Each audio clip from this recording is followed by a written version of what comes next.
great to be with a friend of mine who was Prime Minister of the Netherlands. I got to know him very well. We had a great relationship always. Mr. President, Greenland.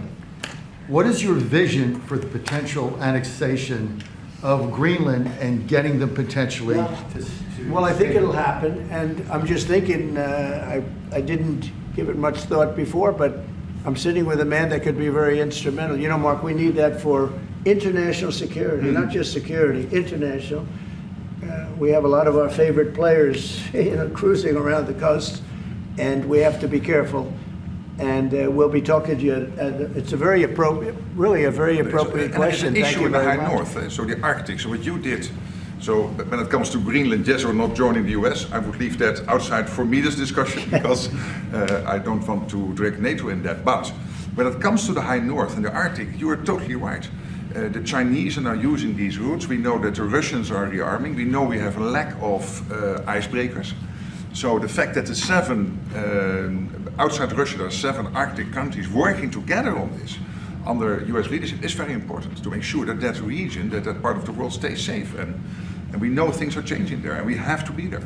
Well, we just had an election there the other day. Do you see a referendum, a plebiscite, where the people of Greenland would be in a position to decide if they want to become part of the United States? Yeah, it was a good election for us, as you know.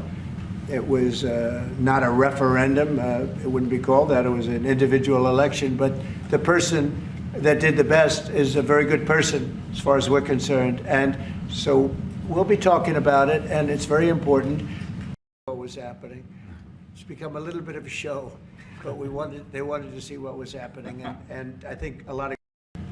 But that whole area is becoming very important, and for a lot of reasons, the routes are, very direct to Asia, to Russia, and you have ships all over the place, and we have to have protection. So we're going to have to make a deal on that, and Denmark is not able to do that. Denmark's very far away and really has nothing to do. What happens, a boat landed there 200 years ago or something, and they say they have rights to it. I don't know if that's true. I don't think it is, actually.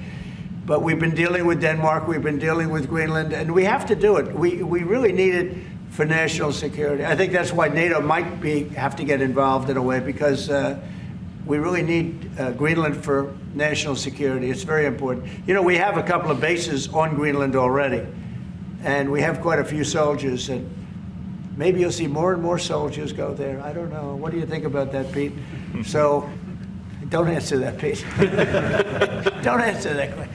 But we have bases, and we have quite a few soldiers on Greenland.